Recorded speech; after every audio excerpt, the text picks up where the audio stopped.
Welcome into the DNVR Avalanche Podcast. We got AJ, we got Eric, we got Rudo coming to you live on an Avalanche off day, where I want to talk about the playoff races in the NHL. Not necessarily to make the playoffs, but for seeding and all of that, and the pressure on different teams from different areas to succeed and or potentially fail in those playoff races. Maybe the most interesting of which is the Philadelphia Flyers and what is happening to that hockey team post-trade deadline.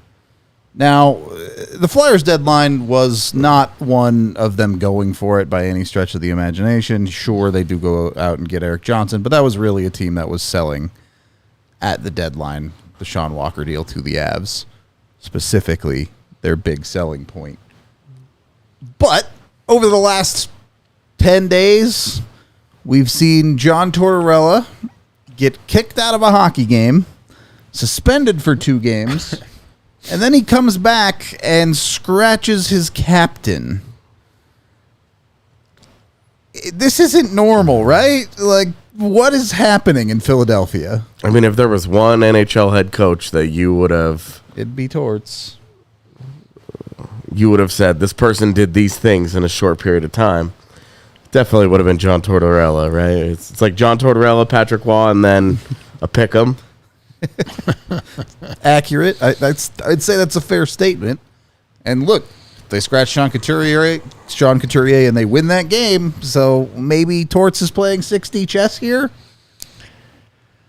Here's what I'll say. I love Torts. I play for Torts. I think he's awesome. He's a good human being. But there's individuals in our game that they get to the rink and they're different. You know, he's a different person at the rink. When I say person, I shouldn't say that. Like, he's a different character, you know what I mean, at the rink than away from the rink. I'm just telling you right now, you guys would love him, for the record. I'm being honest. You guys would love him. Like, he's... But then he gets there and he's very stubborn and he's very set in his ways. And that's, you know, that's might be why he's been around for so long, right? I mean, he's won a cup. I know it was a long time ago, but still, he's been around for a long time. And he does command some respect. My only thing with the Couturier thing is this is a guy that missed a lot of time, right, because of injuries last few years. And then he comes back. Then this is your captain. You name him captain. 34 days later, you know, he's a scratch when you're fighting for a playoff spot. I just feel that it's just a weird message to. I'm not saying Torts is sending a message. I'm saying it's a weird message, you know, to your fan base, to your team, to Couturier himself. Sure seems like Torts is sending a message. Well, that. You see what I'm saying? I'm just like, I just find it weird right there, right? You know, then again, and then bless you, and then he answers like, you know, which I respect his answers. I'm not here to talk about Sean. This is between Sean and I, and I get it. Now, will he be back in the lineup for sure? You know, so, but then I get it. Coaches are there to go win one game at a time with 20 guys dressed, and he just felt that. He wasn't one of his 20, you know what I mean? And it's tough to swallow when you're the captain of a franchise. It's tough to swallow when you're a veteran player. But to all fairness, he has not played well. He's got 1 goal his last 30 games. He's got like 1 point his last 10 games. You know, it's like it's not pretty. So I can see it. And then on the flip side of it, you have to respect it too that he doesn't give a shit who it is. You know what I mean? And that's kind of where I respect it, but do I find that weird and odd? Absolutely. I find that weird and odd, and it's a strange timing, too, to do that. It's not just Couturier. He's healthy scratch Cam Atkinson, too. So you're just, like, going through the veteran guys in that locker room like, all right. A couple of angles here. First, I'm afraid of what Eric's answer is here, but are we really saying Nick Delorier is a better hockey player than Sean Couturier? No, don't be afraid of my answer. No, and I know what he's saying, and you know he's going in my 20 guys to go in the lineup, and Delorier brings something that Couturier doesn't bring. Delorier plays 5 minutes a night, 4 minutes a night, and then ends up fighting Reeves, right? You know, does that really count as a fight? Well, that was He did close his eye out. Reads his eyes shut. He has to leave the game. I mean, I'm just saying, but I know, don't be afraid of the answer, but I know what you're saying. I agree with you. But then is Sean Couturier really going to go play 4 minutes and be beneficial to you? Probably not, because I tell you one thing, it's so hard to play 4 minutes. I told you guys that before. Like, it's hard to play 4 minutes. But I understand your question, because it's a fair question, because it makes sense. It really does. Yep. And my answer doesn't make sense, but it's an answer. But you know what I'm saying? Like, and I'm just telling you that's what it is, but doesn't make it right, And you guys kind of already mentioned the other side of it. Atkinson, he's a guy at the end of his career. Things are winding down. Sometimes you got to bite that bullet. I understand that. It's the naming the guy captain a month ago. To scratching him a month later that I don't understand how you traveled down the path that quickly. In a playoff race. Right. Why did you name him captain in the first place if you were 1 month away from scratching him? Well, I just think they've had such an emphasis on culture, right? Like that's why they re-signed Nick Seeler right before the deadline. Is they love what he brings to the locker room. They are balancing the current day competitiveness with their influx of youth, and they're trying to build a concept of how to do this the right way, what they think is the right way. And Torts has been about changing that culture since day one that he got into Philly. And certainly Briere and Jones seem to be on board with that vision. And so I think naming Couturier captain is about a long-term culture fit, and then scratching him a month later is just about sending the message to everybody else, to all the young guys, that nobody's immune. If you're not pulling your weight, we'll sit you. Doesn't matter who you are. And, we talked about it earlier this year with a lot of Avs fans being like, I think you should sit Mikko Rantanen for a game. And we were like, that's a ridiculous proposition because he's playing way too well, regardless of how you feel about him. Like, he has, on any given night, as we saw last night, he could not play particularly well and still go off and win you a hockey game. And meanwhile, Sean Couturier has 1 point in 10 games. Exactly. Like, Sean Couturier, it's like, hey, I haven't looked. I would be willing to bet that there is some real statistical wonkiness there. I would imagine so. But I bet there's a fun on ice save percentage where you're like, come on, this guy's so snake bit right now. Yeah. But I think the procession of events is more about, naming him captain a month ago doesn't make him immune from accountability. And I think that's just the point being made in Philly right now, is this is about culture as much as anything else. They go out, they win the game. I would imagine that they're going to get a pretty good Sean Couturier game the next time he's in the lineup, which I assume is going to be in their next game. I'm just assuming. But whatever happened, you don't change the lineup, a winning lineup. It's a little different. I think in this case, you don't change a winning lineup. Bednar won't even play a goalie who just pitched a shutout, so I think we're in a new era when it comes to that. So. I know, but you're right about the culture. But when you think about it, that's why it makes it strange, because Torts said it last week, like at the deadline, whatever it was. He says this is one of the best rooms he's been part of.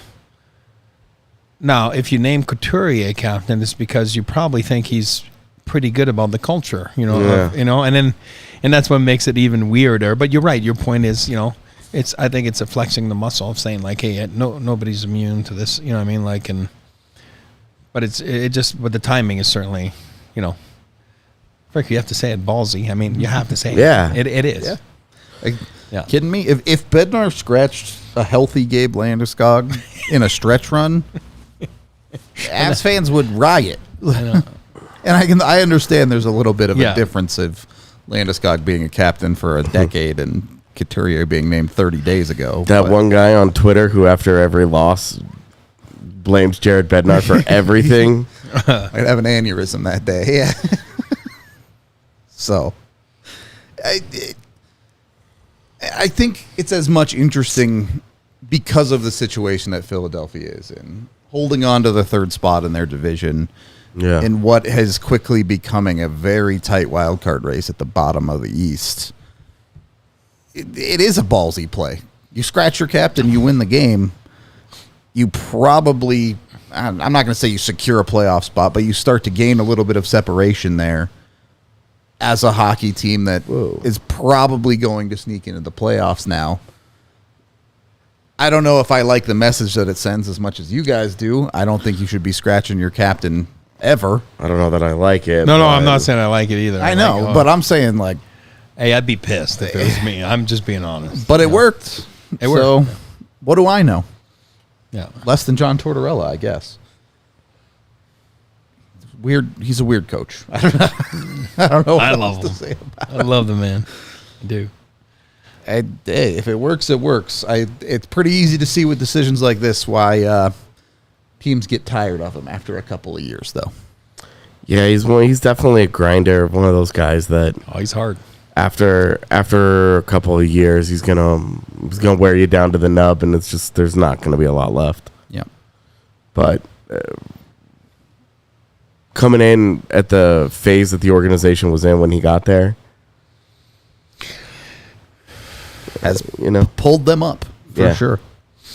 Still does the mile run in training camp, and he's just like 30 years ago. I love it. If it works, it works. I guess I love it. On that note, if you have experienced something like a John Tortorella training camp, make sure you've got some Coors Light on hand to chill afterward. It's the beer made for chilling.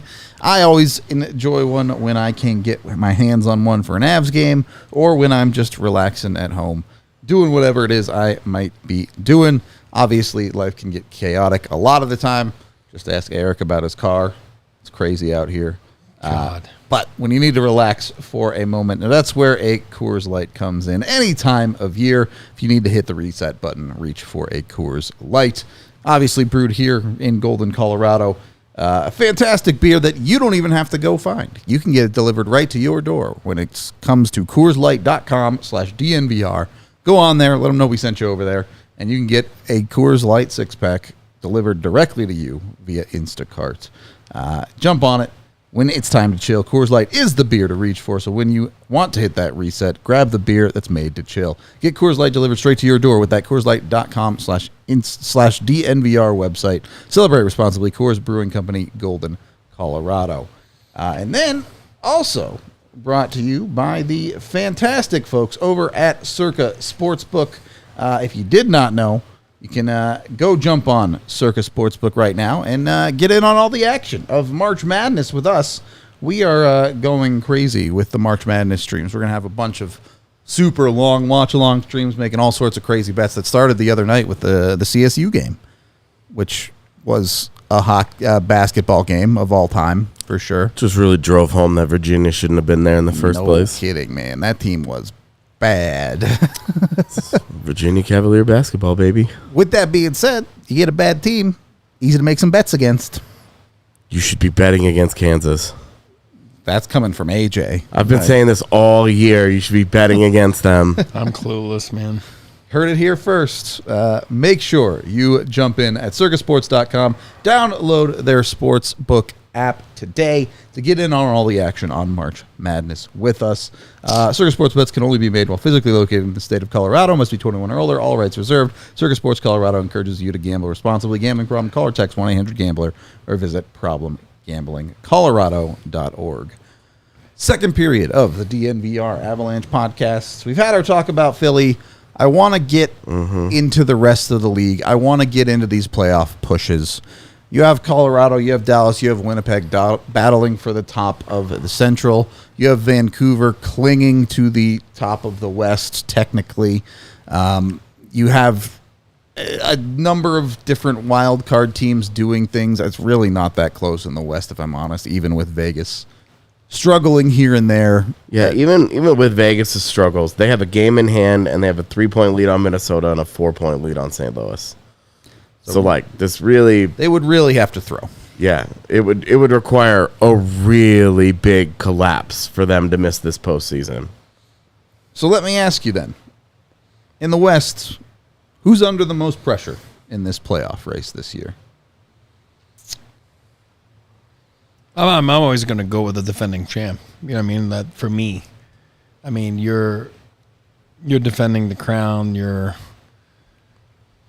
You have to be taken seriously. You know what I mean? Like, I don't care if you're the 8th seed or 7th seed or, you know, whatever they end up being, but no, if they're the 9th seed, then it's, you know, not good. Yeah. And that's not pressure. It's whoops. You failed. You know what I mean? Under Like, the you pressure. failed. You're the 9th You know? seed. Yeah. See you in a year, suckers. Yeah. So I mean, I think right there is tough, and I think a team like the Avs it's very simple. It's cup or bust. I mean, let's not kid ourselves, right? Like I think especially after their deadline, they're really going for it, and then you know, and I think anything less than that will be disappointing. Yeah. You almost have to put Edmonton at some point. You have to put Edmonton in the category of cup or bust, like with the best players in the, you know, like again, some of the best players. You know, don't want to offend McKinnon fans, and you know, but I'm saying McDavid and Draisaitl, those are top end players. You know. Yeah. Now we all know that, you know, they struggled in the net and all that kind of stuff. But what I'm saying is, they do have a team that can make damage, and we saw it was a heck of a game against the Avs a couple days ago, right? So, so I think they're facing some pressure. We're talking about in the West, right? I mean, so for me, right there, there's some good teams. But I'm saying, if you're asking me who's got the most pressure, I would say those 3 teams, if that makes sense. I think Dallas has a sneaky amount of pressure on them, just because their roster is in such an interesting situation. Like, they're not going to have Matt Duchene on $3 million. Joe Pavelski the decline has started finally for Joe Pavelski. It only took 37 years. Exactly. So, you know, and they have some really intriguing young players coming up for them as well. But every time that you don't win it is a lost opportunity at it, you know? And Colorado is kind of the same thing. You have a really big deadline, you go for it. Winnipeg has pressure because you're getting a tip-top, easy Vezina season out of Connor Hellebuyck, and You got to live up to it. yeah, even if you move forward, you know, Hellebuyck should still be great over the next 5 years. Yep. But this caliber of play out of Connor Hellebuyck, I mean, You never know how sustainable that truly is. exactly. And so I think those are the teams. I think the Central teams are the ones that have the most pressure. I agree that Edmonton and Vegas are 2 teams that are staring down the barrel of like, hey, Now or never type yeah, stuff. you know, and it's LA's got, I think, a sneaky amount just because they've gone all in on this year's team. They skimped on goaltending so they could max out the rest of that roster. The Dubois thing has been an abject disaster. But Fired your coach, you know. you fired your coach, and at some point you're going to stop getting really good play out of Andrei Kopitar and Drew Doughty. And what happens when you have to try and replace those guys?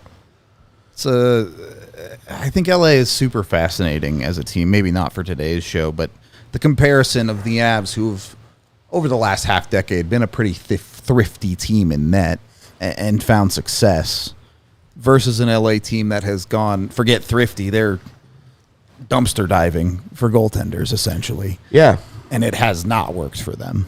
So it has not. Great. a little bit more in the immediate. How much pressure is on Vancouver right now? A team that had been leading the West for more or less the entire year. They're not playing poorly.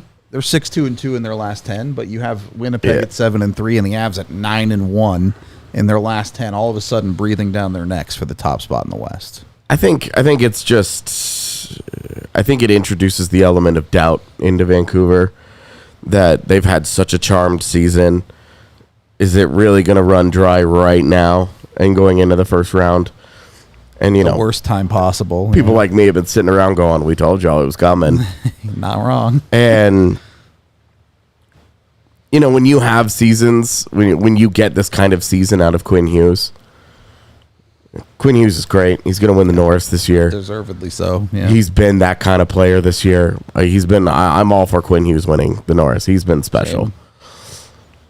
it's hard to believe that Quinn Hughes, like, this is going to suddenly be the new norm for Quinn Hughes. And that this is not a career year for the guy. Yeah. So you want to capitalize on those seasons when guys are playing that well. You know, the same way Colorado. Nathan McKinnon might win the Hart this year. All-time season. You want to capitalize on that kind of year. Yep. You don't want to look back and be like, man, that guy had a great regular season and didn't do anything with it in the playoffs. But as far as like expectations or pressure to win, like I think Vancouver comes from, and I love talking footy, and they've been fantastic this year. And you're right. I mean, JT Miller and Pettersson and Quinn Hughes. I mean, they've had Demko has been outstanding. You know. Yeah. I just feel that them not making the playoffs like last couple of years, right? I mean, it's been a while, and then hitting the reset button, and getting a new coaching staff and new front office staff really the last couple of years, and then I think if these guys do, they win around, or what I mean, I think it will be a successful season, so to speak, right? Because I don't think a lot of people picked them to make the playoffs this year. I mean. And they've been good. I mean, they've been at the top of the league all year. It's not like they had a good stretch of 10 games. Like you're going on at the end of the year, and they're still there at the top. Like you know what I mean? They've been great. They've been awesome. So I think you win around, you learn, like kind of like the Avs, maybe a couple years before they won it all. You know what I mean? So then I would classify that as a winning season. So I think the pressure is not really there for them to win it all. I think it's there just to do well a little bit, and then see where it takes them.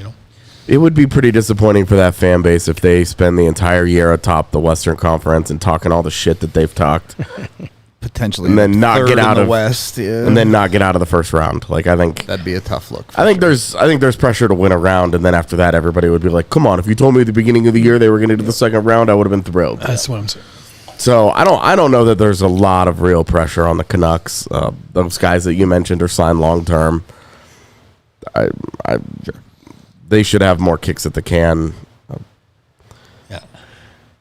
Outside of some of the moves like the Lindholm deal and things like that. But yeah, which, as Vegas has taught us, just go for it every year. Yeah, you can always find the creativity to go and make big moves.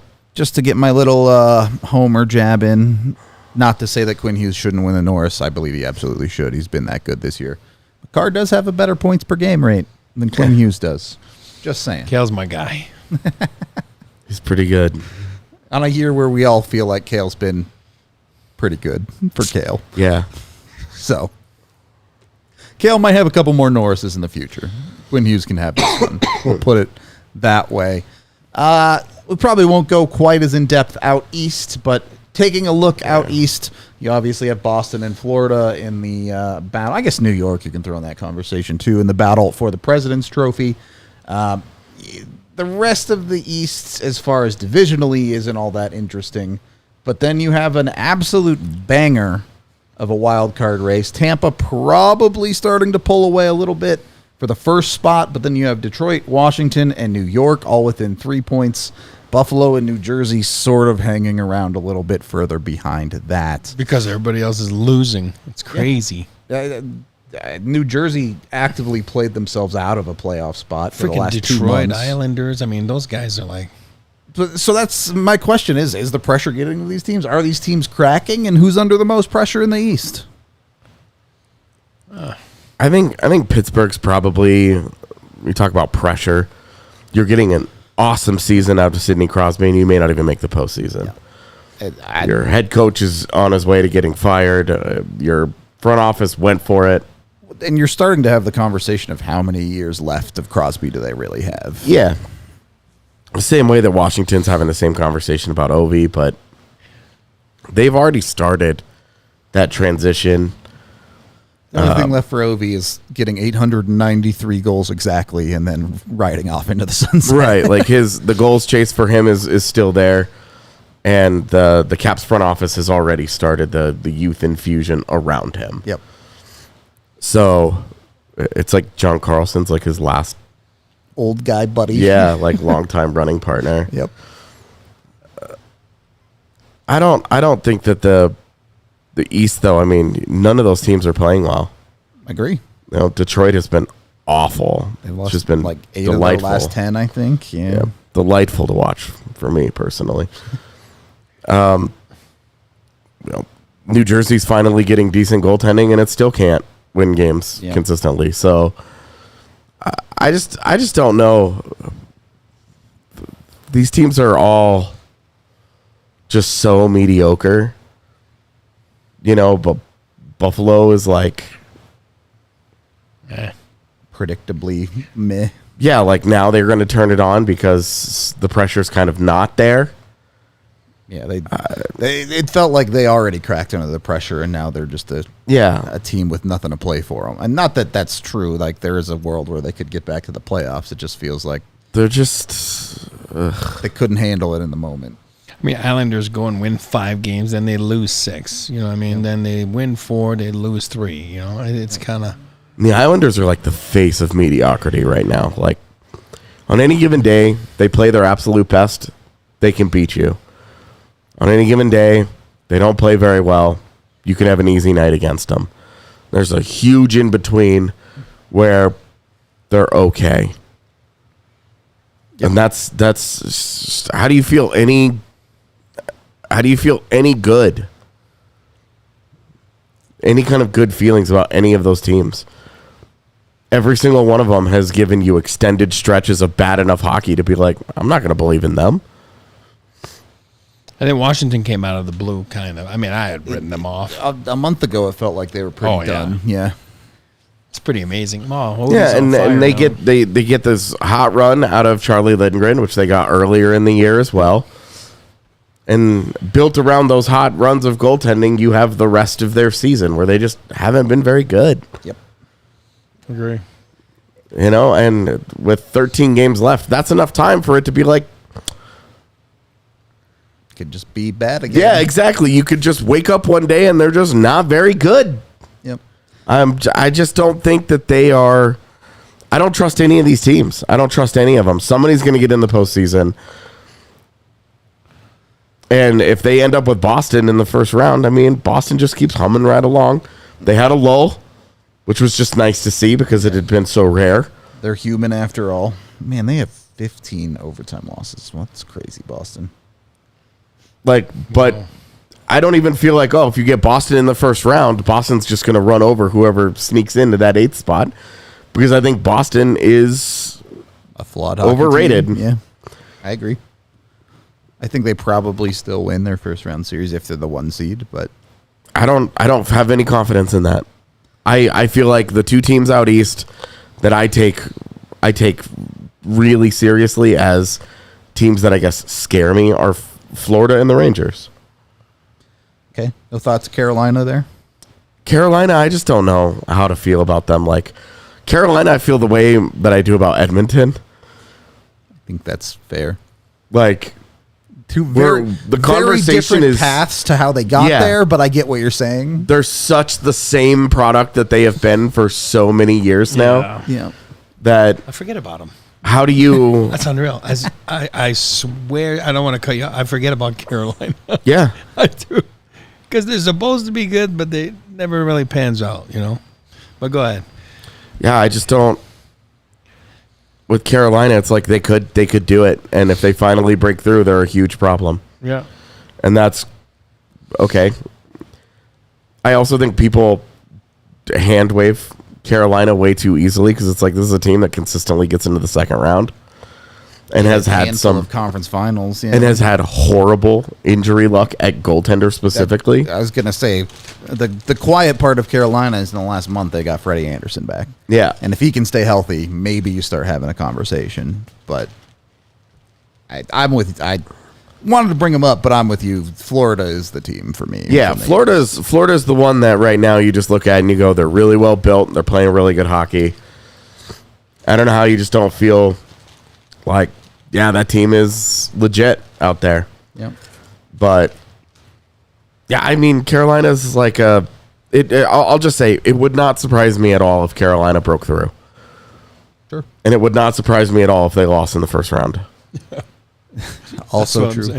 They're just that team that in a 7-game series, I get it. Eric, as a player, of course, you want to win every game. You always want to make the playoffs, all of that. But if you're working in the front office for a team like the Islanders, for a team like Washington, for a team like Buffalo or Detroit, is there any conversations about saying, hey, would it not be better for the organization long-term to get a higher draft pick? It's so hard because, first of all, your competitive juices are flowing. You want to win all the time, and it's hard to go in there saying, like, oh, we're not going to win. And then your fan base is spending money, and unless you've been really upfront with them and say, hey, listen, this is going to be disastrous. We're going to really strip it down, Unless you're Chicago. Yeah, you know what I mean? It's hard because you're like, part of you thinks if you get in, you can go. You know what I mean? And I think that's just the nature of the beast. You know what I mean? Because you're in there, you play there. It's the best of the best. I mean, you just feel that you have a slim chance. You know what I mean, to make it. So that's why it's tough to just kind of let go. But yeah, I mean, I don't think you should intentionally lose or strip your team. Or I don't think if teams are that bad, I don't think it was intentionally done. I think it's just like maybe some poor decisions. When every one of those teams started the year believing they were going to end up in the postseason one way or another. This year was the next step for whatever. Yeah. That they have to go for it. Out west, you could look at like the one team that you would have that conversation about would be like Nashville. Yeah. And look at them right now; they can't lose. It's crazy. Yep, they're locked into that wild card spot at this nuts. point. Like, you should definitely. A month ago, I would have told you not a chance. You should definitely have your best stretch of the season right before the postseason starts. So they're going to be everybody's like favorite upset pick, and they're going to get rolled smoked in round one. Yeah, they're going to get rolled, and it's going to be like the other 60 games of the season also matter. You know? Oh yeah, consistency matters. Well, I don't know who's going to eat in the playoffs, but I know I'm going to go to Circle K after this podcast so I can go grab myself some snacks. Corn nuts. Corn nuts are a great choice. You cannot go wrong with corn nuts. Become a Circle K Inner Circle Rewards member today with that QR code on screen, or go to circlek.com/innercircle today. It's a completely free membership. It gets you 25 cents off a gallon on your first 5 fill-ups of gas. Gets you 5 free Polar Pops, and every 6th item free on a bunch of different items, from pizza, roller grills, dispensed beverages, donuts, and more. It's a great deal every single time to get with Circle K. A bunch of amazing game day snacks. You can even get a free any size Polar Pop from Circle K by texting DNVR to 31310. That's DNVR to 31310 today. Message and data rates may apply. Periodic recurring messages per month. Terms and conditions can be viewed at circlek.com. Sign up with the QR code or visit circlek.com/innercircle for more information. And once you've got your game day snacks, the game day can actually be for you. You don't have to necessarily watch sports. You can go join Volo Sports today. They're the modern-day sport and social club for only $20 a month. It's a great way to meet new people and get active and play games in the city. You have unlimited access to pickups, drop-ins, and all sorts of other tournament events when it comes to Volo Sports, including a bunch of league discounts if you're trying to get into leagues. Great place to just go have some fun, enjoy some sports with a bunch of awesome people. I know the DNVR crew is starting a bowling league up that they're going to be doing. You can sign up today on the Volo app using code DNVR3 to get the Volo Pass for only $10 a month for the first 3 months. So it's a great deal. Go out there and try Volo Sports today. Third period of the DNVR Avalanche Podcast. With all of these organizations, of course, there's always some level of pressure to succeed, right? That's the whole point of the sport. Yeah. For some of them. Well, some of them are just inept, I think, more than anything. But what's up, San Jose? They got close once upon a time. Yeah. Not that close, but close. When you look at a 32-team NHL league, the NHL often gets talked about as the league with the most parity of the major sports. Some of that due to randomness or whatever you want to call it. Is that a good thing? Is parity objectively good? Is it better to have more dynastic things going on like we've seen in the NBA? And to be fair, Chicago's reign in the NHL wasn't that long ago. But we haven't really seen a true dynasty level team emerge from the NHL in the modern era. Yeah, I think parity is healthy just because fan bases stay engaged and people care. Sure. I think when you get to 32 teams, talent is so diluted. It's hard to... Yeah, that it's hard. It's really hard to have more than a couple of star-level players, and then you have to be really good at roster building. You have to make a lot of decisions from there. And I think maybe more than any of the other sports, you have to get the injury luck. I think baseball is actually, just statistically speaking, I think it's got the highest level of parity, which is funny because people always talk about it like, oh, you can just buy a championship. That's not how baseball has worked. You could definitely buy the playoffs in baseball, but exactly. you can't buy a You championship. could definitely buy a playoff team, unless you're the San Diego Padres. Sheesh. That's a Padre thing, I think. Yeah, exactly. Like, that's a specific organization that is cursed. But I think parity is healthy, but also I do think that there's something to be said about dynasties, kind of maybe not like one team being a dynasty, but, 2 or 3 teams dominating an era. Mm-hmm. You look at Avs 1.0, Colorado, Detroit, New Jersey. There were 3 teams that really owned the league. You had one Dallas snuck in there but for a couple of years. Yeah. And we're involved, but really it was those 3 teams that dominated that era. And in the 2010s, you had LA and Chicago and Pittsburgh. Yeah. Those were the teams that really kind of drove that era. Yep. And recently it's been Tampa Bay and a bunch of one-offs. Colorado and Vegas kind of vying to get that second one. Yeah, exactly. But it's been Tampa Bay and a bunch of, is there going to be another team that steps into that? Yeah. Especially with Tampa Bay now on the decline, who's ready to step into that void? Or is this going to be the league expanded to the perfect number to get a different champion every year? And we end up with no dynasties. And is that fun? Have to wait and see, maybe. Yeah. So it's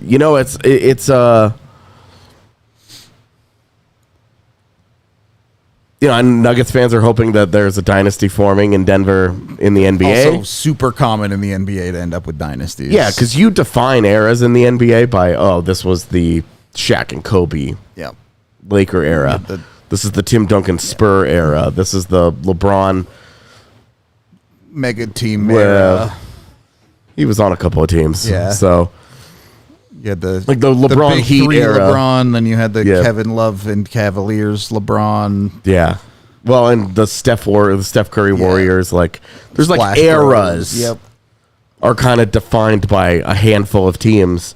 Right now in the NHL, you don't have that. Yep. You have the Tampa Bay Lightning. The 2020 started with the Tampa Bay Lightning, back-to-backs. Yep. And what's going to come next? If the Avs are get another one, they become that team. Same is true of Vegas. Vegas gets another one, they become that team for sure. So that's kind of the fight right now is who's going to separate the salary cap rules and the aggressive expansion draft happening twice within a couple of years. All that trickle down effect of roster dilution has taken place. Eric, but those days are done. Meaning, like, I think the days are done. I agree. New York Islanders for me was probably, and the Oilers, so to speak. But Islanders 4 in a row, and then the fifth one that they go to the finals, they lose. You'll never see that again. That's the only thing. I think that's good for the sport to never see that again. Yeah, that's that level of dominance and the only thing I can compare it to now is maybe Pat Maroon. You know what I mean? Individually, he's been there 4 in a row. That's crazy. Good for him. Was it 5 in a row or 4 in a row? I think it was 4. I think it was 4. It was 4 in a row. Lost the fourth one. Yeah. Corey Perry's curse of losing them is stronger than Pat Maroon's winning. But I'm going to reverse it on you before you ask me a question. I'll ask you a question like both of you. How many teams do you think this year going into the season legitimately, we all think we can win, but legitimately thought they could win it all this year? It could be like maybe 5. It could be, it doesn't matter, like East or West. I'm saying like total teams. Like actually truly believe they could win the Stanley Cup. Should win it all. Maybe 5. Yeah, I think there's. I would say between 5 and 8. Yeah. Go walk into the year thinking, if this really breaks our way, we have a chance to be there at the end. I agree. I mean, Colorado, Vegas, Florida, all for sure. Edmonton for sure. I think Dallas puts themselves Boston, in there. Boston. I think Dallas. For sure. I don't know how to feel about Boston. Did Boston think it was going to be this good with that center depth? They certainly believed in their goaltending. I'll put it that way. I mean, they got the freaking best record in the history of the league last year, and then this year they're having a down year, and they're still freaking right there first. They're number 1 in the NHL right now. That's what I'm saying. Like, crazy, you gotta man. think you're decent, right? I mean, you get outside of those teams and if you try, you could talk yourself into it. Like Toronto, you don't think they can win? Yeah, I think Toronto and Winnipeg are kind of in the same boat of hope and think are different things. If these things break right for us, we can be there. Yeah.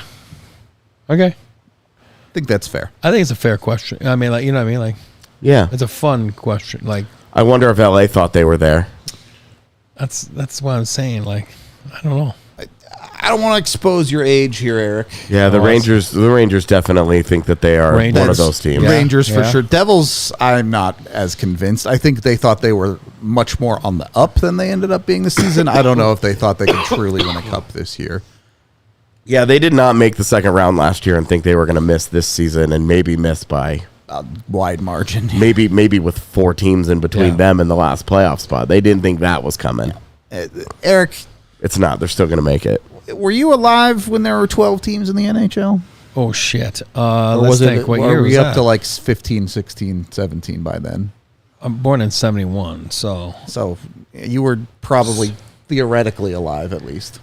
Yeah. What is it? Theoretically alive? What expansion is the Flyer? Was it 69? I don't know, man. I only know Buffalo, they went to 12 Flyers, and 67. That's all Kings. I know. Those are all like the late 60s, right? Anyway, you grew up in an era with much fewer NHL teams. Yes. I know it's impossible to compare eras fairly, but I'm going to ask you anyway. Smaller NHL or bigger NHL? Which one is better? Well, part of me, like, you like the smaller. I mean, the talent. AJ said it earlier. Like talent wasn't as diluted. Then I played in an era where there was like 20-some teams, whatever it was. So maybe if they were still at 11 teams, I wouldn't have made it. So then you're like, okay, well, I like the fact that they expanded. So now it's the same thing, up to 32 teams, but more people play the sport. By a wide margin. Margin. So I mean, so does that margin balance the different probably. The technology is so much better. Guys are so much better now. They're so much more talented. Like, it's scary. They're better athletes, So, yeah, I think the pool to choose from. It's a worldwide sport, right? We all know that a lot of Europeans and in our league, which is good. You know what I mean? But then when I started, there wasn't a lot of Europeans, and then Yager got drafted, same draft year as me, and then all of a sudden you're like, there's a lot more Czechs and Swedes, and where now on the roster you have probably half European guys on average on a roster and half North American guys, right? I mean, I would think, give and take. I think it's a little more North American than it was. 3 or 4 or 5 years ago that it finally became less than half the league was Canadian. And then you have because of USA on top Hockey that with too, Miracle on Ice and all that kind of stuff. So it- there's a lot more people. But for sure, your point is true. but to go back, I mean, lesser NHL. I mean, easier. Again, now you have these things to follow all the teams. Back then, we had the newspaper to follow, and guys didn't really. It was like Hockey Night in Canada, and then a weekly now you can type thing. now you can instead watch of the NHL 7 days a week. Well, if in you want. Europe, I remember Peter Budaj telling me because that's why Anyway, Boots came in. That's when I retired, and then I started working with the team, and then and he told me one day, he's like, no, we had like one game a month, and the game that they had that month was the game I had a hat trick against the Edmonton Oilers, and he's like, oh my God. And then he thought I was a goal scorer. Like he really thought so. He thought I had like 400 goals in my career. I'm like, buddy, it was just a career game. Relax, So, but it's funny because it would just be on replay for a month. That same game in Czechia, you know what I mean? So, so they didn't really know the league. They didn't know the guys. These things nowadays are pretty special to be able to follow this league worldwide. You know what I mean? So it's pretty awesome. Any team, anywhere nowadays. Before we get into our last topic here, I suppose let's do this. Consider supporting us. I already mentioned all of the watch longs we're going to be doing for the bracket for March Madness. Get those in. You can do that from our website. We're sponsored with Illegal Pete's to go jump on that. But we also have a bunch of other events and stuff on the way too. A bunch of content getting created that will be for our diehards only. Consider supporting DNVR and becoming a diehard today. Get access to that exclusive content. Get discounts at the DNVR locker. You get a free shirt that comes with your diehard subscription. You get discounts here at the bar. You get access to our Discord server. A whole bunch of other stuff as well. So, it also supports us, which is kind of a big deal. We do like our jobs, and we appreciate all y'all for supporting us. If you want to do that, consider becoming a DNVR diehard today. And then, if you want to have a good night out on the town, hit up Infinity Park in Glendale. Go catch yourself an American Raptors game. Fantastic building, by the way. It's a great place to just go hang out. They have like a full-on arcade at the park. You can go have a great time. Love a good arcade. Tell me about it, dog. Get lost in one for a while.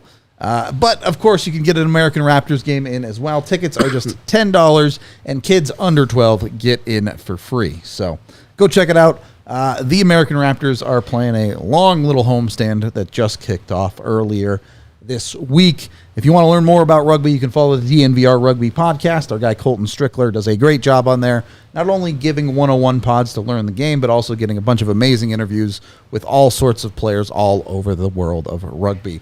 Head to AmericanRaptors.com today to get your tickets and visit Rugbytown, USA. All right. Final thing we wanted to touch on a little bit. General managers meetings going on in the NHL right now.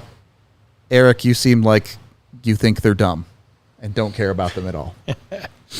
No, I'm just saying, I think they just reach sometimes for so many things that are dumb.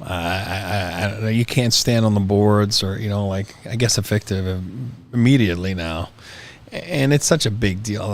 When they say sit on the boards, oh my, guys usually get out of the way. There was an incident last year, whatever it was. Okay, great, awesome. I mean, really? So you have to make a rule on.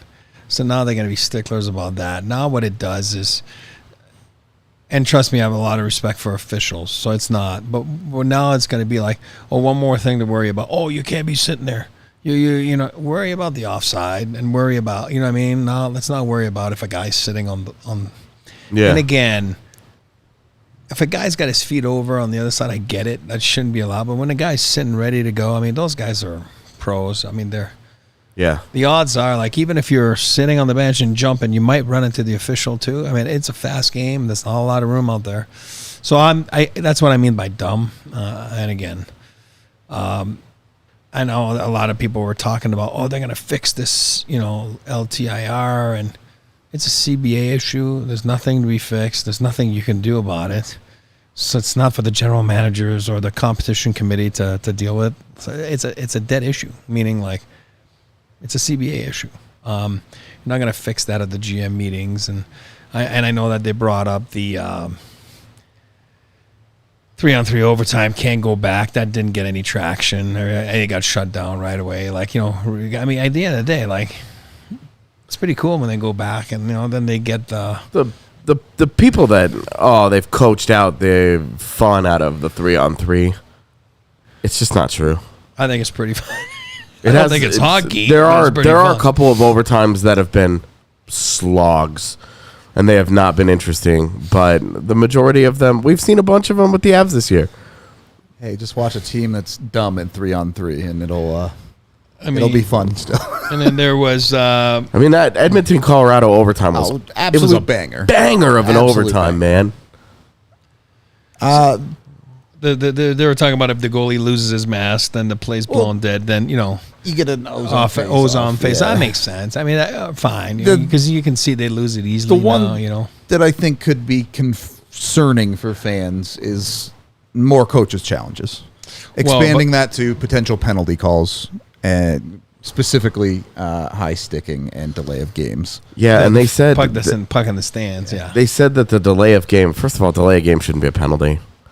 We've had this conversation a million times. But buddy, they said that there were 6 calls missed last year out of 800 games or whatever it is. Yeah, out of however many games get played. It's way more than that. It's way more. 2,000 games. Yeah. Yeah, and they said that there were 6 calls missed last year and 6 calls missed the year before that on delay of games.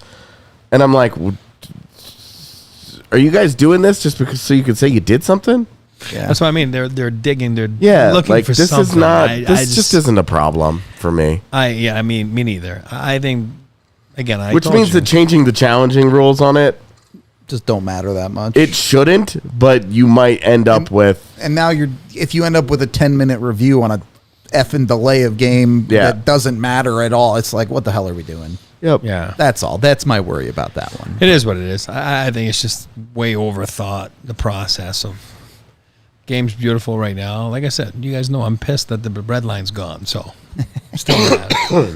It's your worst opinion. It's a bad one. No, it's because so I'm a bad. slow player back then. It helped me. Now they took away that red line. It's like, whoa, I can't play anymore. You'd be fine, bud. You just water ski even further through the neutral zone. Well, you can't anymore. I know. It wasn't the getting rid of the red line that stopped you from being able to do that. Shoot. Thought I was decent. Bless you. Relatable. Well, there's one person on this podcast who has a hat trick in the NHL, so you might be all right. Tiff, she sneezed 3 times. Not a hat trick, but we do have one super chat here. I actually have a question. Oh, sure. Fire away. Tiff has a question, apparently. Do you guys have any thoughts on like the Frank Saravelli stuff, saying that like Bettman and Daly weren't like particularly concerned about the CTE stuff, and That's a legal standpoint. Yeah. They can't say that because if anything that they say. Many lawsuits very, very quickly. Anything that they say might come back and hurt them if they get sued. So they're never going to say anything other than that. Yep. Yeah. That's all that is. Not the topic for today, but every major sports league has interesting stances on things like CTE. I'll put it that way. And then our one super chat is $5 from Ryan, who says, seeing that Madonna statue, how do we get a Sakic one at Ball already? Can Eric nudge some Kroenke contacts? Can the DNVR crew make an online petition? If it were up to me, there'd be one, man. I don't know. Buddy, there'd be a few for me. Yeah. I've petitioned for the Garden of the Gods at Ball Arena. Sakic, Forsberg, Waugh. Sakic, Forsberg, Waugh. McKinnon soon. Yeah. Jokic, McKinnon, Makar, maybe Murray. Down the line, yeah. Yeah. I agree. I'm here for it. I think it's a great nod, especially to you have an actual Garden of the Gods in Colorado Springs. It's got a good little flair to it. It's not to take away from it, but it is a celebration of the greatness that has come through Ball Arena. I'd be down to push for it. Absolutely. I mean, that's for me. There's a history now. You know what I mean? Like, so just make sure the statues actually look good and not like that one of Ronaldo. Or, I mean, even the Madonna one, all that green shit on it. Yeah. Oh, I didn't see it's it. a little I mean, weird. I'm a fan of Mike Modano, but I didn't see the statue. I mean, I knew they did a statue a couple days ago, but I didn't see it. Yeah. Design Is them it well. bad? Yeah. Put it that way. Yeah, it looks ugly. Or don't do like the Kobe statue and misspell a bunch of things. Oops. Yikes. Yeah. On that note, be sure you tune in tomorrow's show. We're having our old friend Evan Rowell come on, talk some Nikolai Kovalenko with us. Should be a fun one. I know lots and lots of people have been asking a ton about Kovalenko. We'll talk about it tomorrow. A year of stalking Kovalenko pays off for all Evan. Yep. So that should be fun. That's all I had for today's show. Any final thoughts from you two? Yeah, I'm going to go home and go back to bed. Yeah, feel better, buddy. Knee feeling good at least? The knee feels great. Good. Modern medicine is amazing, and I much better understand the steroid era in baseball. Let all those guys in the Hall of Fame. I get it. AJ's on the gear, confirmed. Yep. I totally get it. I get it. It sounds awesome. All right. You good? Yep. We're out of here. Thank you, everyone, for tuning in for this off-day show. We will be back tomorrow with Evan. We appreciate y'all, and we will talk to you on the next one. We all silly like the mayor.